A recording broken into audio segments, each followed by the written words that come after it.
ఇటలీలో భారతీయ కార్మికుడు మృతి చెందడం ఇప్పుడు దేశవ్యాప్తంగా కలకలం రేపుతుంది. యజమాని నిర్లక్ష్యంగా వ్యవహరించడం, సత్నాం సింగ్ అనే కార్మికుడు ప్రాణాలు కోల్పోవడంతో అక్కడ కార్మిక లోకం కదం తొక్కింది. తాము పని చేయడానికి వచ్చామని, చావడానికి కాదంటూ వలస కార్మికులు ఆందోళన బాటపట్టారు.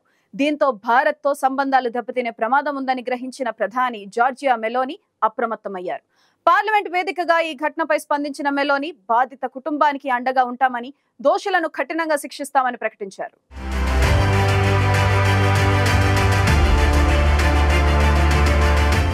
ఇటలీలో భారత కార్మికుడు మృతి చెందడంపై ఆందోళనలు తీవ్రమవుతున్నాయి. వ్యవసాయ క్షేత్రంలో పనిచేస్తున్న భారత కార్మికుడు చేయి తెగిపోవడంతో ఆ యజమాని బాధితుడిని రోడ్డు పక్కన వదిలి వెళ్లిపోవడం సంచలనం సృష్టించింది. తాజాగా ఈ ఘటనపై ఇటలీ ప్రధాని జార్జియా మెలోనీ స్పందించారు. పార్లమెంటులో ఈ అంశాన్ని ప్రస్తావించిన మెలోనీ బాధితుడి మృతికి సంతాపం తెలిపారు. దోషులపై కఠిన చర్యలు తీసుకుంటామని స్పష్టం చేశారు. తమ దేశంలో జరిగిన అమానవీయ ఘటనకు చింతిస్తున్నామని, చేయి తెగిపడిన బాధితుడిని యజమాని వదిలి వెళ్లిపోవడం కారణంగా సత్నాం సింగ్ ప్రాణాలు కోల్పోయాడన్నారు. ఈ దారుణ చర్యకు పాల్పడిన వారిని క్రూరులుగా పేర్కొన్న ఆమె దోషులను కఠినంగా శిక్షిస్తామని స్పష్టం చేశారు.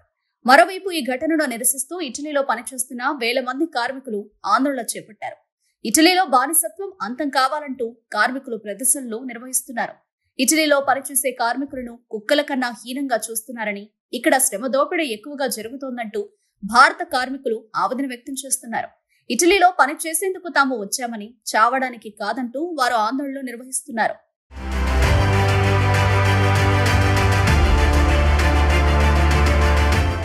ఇటలీలో వ్యవసాయ క్షేత్రాల్లో పనిచేసేందుకు అనేక దేశాల నుంచి కార్మికులు వేల సంఖ్యలో అక్రమంగా చేరుకుంటారు.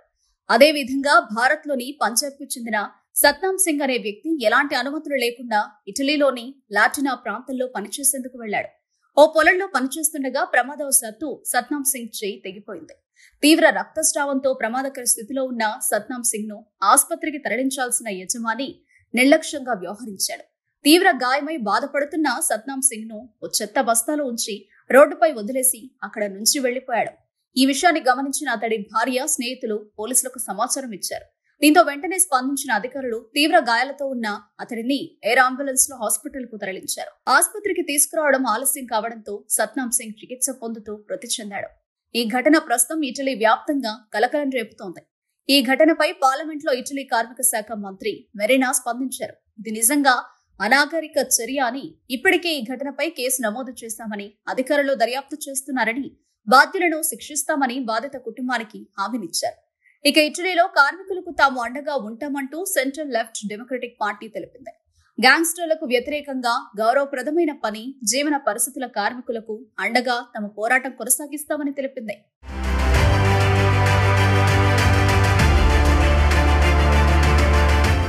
ఇక సత్నాం సింగ్ ఎలాంటి చట్టపరమైన అనుమతులు లేకుండా ఇటలీలో పనిచేస్తున్నట్లు అధికారులు గుర్తించారు.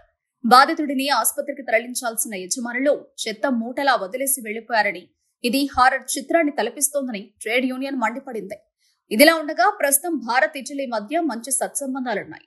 ఇటీవలే మోదీ మూడోసారి ప్రధానిగా బాధ్యతలు చేపట్టిన తర్వాత తొలి విదేశీ పర్యటన కోసం ఇటలీ వెళ్లారు. అదేవిధంగా ఇటలీలో జరిగిన G7 దేశాల సదస్సుకు మోదీని మెలోనీ ప్రత్యేక అతిథిగా ఆహ్వానించారు. ఇలాంటి సమయంలో భారత కార్మికుల పట్ల ఇటలీలో అమానవీయ ఘటన చోటు చేసుకోవడం ఇప్పుడు ఆందోళన కలిగిస్తోంది.